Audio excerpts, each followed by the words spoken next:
बडा अचम्मको छ साथीहरु एउटा कुरा क्या। यो बालेन सरकार, यो 2/3 सरकार आउन 2 देखि 3 महिना भएको छैन र त्यतिसम्म जनतामाथि दमन गरिरहेछ भन्ने तपाईहरुलाई लाग्दै होला मनमा। तर तपाईहरुको सोचाइ अलिक गलत छ। तपाईहरुलाई भरम मैले दूर गर्नेछु। त्यस्तो तपाईहरु नआत्तिनु होला। किनभने बालेन सरकार भनेको तपाईप्रति काम गर्नु, जनताप्रति काम गर्नु, देशप्रति काम गर्नु र कानुन र सुशासनप्रति काम गर्न आएको।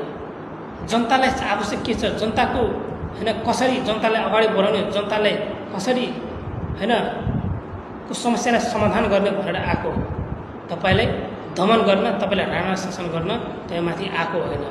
र यो व्यक्तिहरु गर्ने अब के छ भने तीनवटा घटना के सर्वजनिक भएको छ भने एउटा त मोबाइल चाहिँ हैन जुन कलेजमा जुन एक्जाम दिने बेलामा जुन मोबाइल चाहिँ खोसेका थिए विद्यार्थीहरुको, त्यो मोबाइललाई पानीमा नष्ट बनाएको छ। नष्ट बनाउने र आदेश दिने को हो त? त्यो व्यक्तिलाई समाउनु पर्यो र पानीमा चुपाल्ने त्यो व्यक्तिलाई पनि समाउनु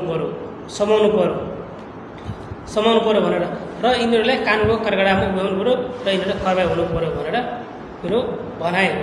र अर्को कुरा रोल्पामा कहाँ कुन ठाउँमा त्यहाँनेरि एउटा टेम्पोलाई भिरबाट खसालिदिएको रहेछ भनेपछि वन कार्यालय प्रहरीहरू खसालिदिएको छ। र यो खसाल्ने किन त? र यिनीहरू यतिका दमन जनतामाथि किन गरे त? यो तत्काल बालेन सरकारले पनि यिनीहरूलाई कानुन कठघरामा ल्याएर कारबाही हुनुपर्छ। म अझै भन्छु यसको कुराहरू कारबाही हुनुपर्छ भनेर म भन्न चाहे। र अर्को कुरा जुन प्रहरीहरू ढुङ्गा हानेर एउटा गरिब असहायको घरमा ढुङ्गा हानेर टिनको छानामा जुन फुटालेको छ हैन त्यो भत्काएको छ, त्यो प्रहरीलाई पनि तत्काल बालेन सरकारले कारबाही गर्नुपर्छ, कारबाही अगाडि चाल्नुपर्छ र तिनीहरू नियन्त्रणमा तिनीहरूलाई निलम्बन गर्नुपर्छ भनेर। अब यो तीनटा घटना त घट्यो। अब यो तीनटा घटना के गर्ने त? यो तीनटा घटनाको क्षतिपूर्ति कसले दिनु हो त? सरकारले दिनु हो त? सरकारले दिने होइन क्या। सरकारले किन दिन्छ? सरकारले के गर्यो? किन दिन्छ सरकारले? सरकारले दिनु हुँदैन। यो तीनटा घटनाको जति छ नि यिनीहरूलाई क्षतिपूर्ति दिनु हुँदैन। दिने कसले दिनु हो त? आदेश कसले दिएको थिए? र पानीमा चुपाले कसले त? र भिडबाट खसाल्ने कसले त? र ढुङ्गा हाने कुन प्रहरीले हाने त? किन हाने त? त्यसलाई हरेक छानबिन गरेर सत्य छानबिन गरेर र तिनीहरूलाई जागिरबाट निलम्बन गर्नुपर्छ तत्काल। र जो क्षतिपूर्ति उहाँहरूको जसले पानीमा चुपाल्ने मोबाइल आदेश दिने र भिरबाट खसाल्ने र ढुङ्गा तिनमा घरमाथि छानामाथि ढुङ्गा हान्ने त्यो तिनीहरूलाई समाएर तिनीहरूको सम्पत्तिलाई जफत गरेर सरकारले र त्यो पीडितलाई क्षतिपूर्ति दिनुपर्छ मेरो भनाइ हो। मात्र होइन आम जनताको भनाइ हो। र यस्ता किन गरे त्यो प्रहरीहरू चाहिँ तपाईँलाई लाग्छ बालेन सरकारले गरेको हो त? आदेश दिएको हो त? बालेन सरकारले तपाईँप्रति काम गरेका हो। तपाईँले 2/3 सरकार दिएर पठाएको बालेन सरकार तपाईँप्रति कसरी त्यसरी गर्न सकिन्छ? उसले त झन् खोजिरहेछ हाम्रो देशका युवाहरू पढोस् लेखोस्, राम्रो शिक्षा पाओस्, रोजगारी पाओस्, देशभित्रै के गरोस् भनेर उसले हरेक लागि परे 2-3 महिना भएको छैन कति राम्रा कामहरू गरिसकेका छन्, दिनरात गरिरहेछन् किन कुनै एउटा स्वार्थको।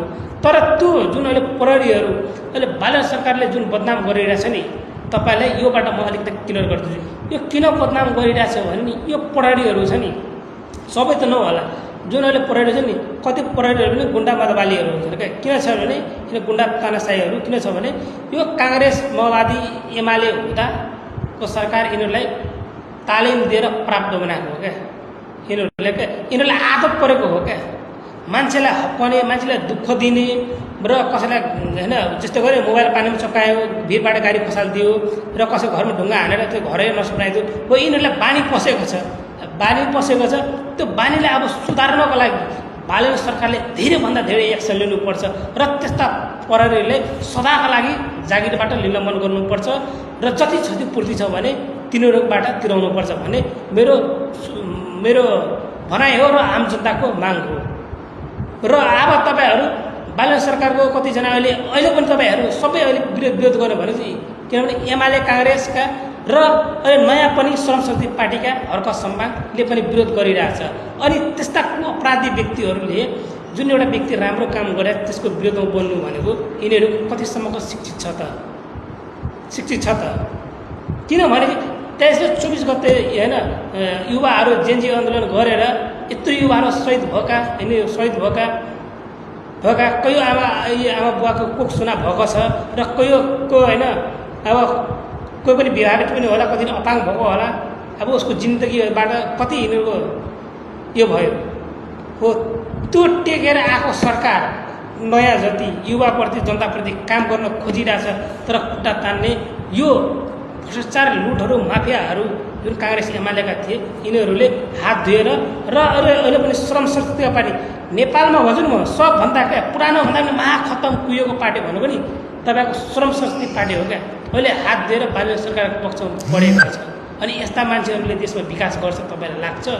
त्यही भएर स्वयंलाई हामी रोजौँ र अगाडि बढौँ र यस्ता अपराधीहरूलाई बालेश्वर सरकारले तत्काल कारबाही गर्नुपर्छ, अगाडि बढाउनुपर्छ भनेर मेरो मात्र होइन आम जनताको माग हो भनेर भन्न चाहे।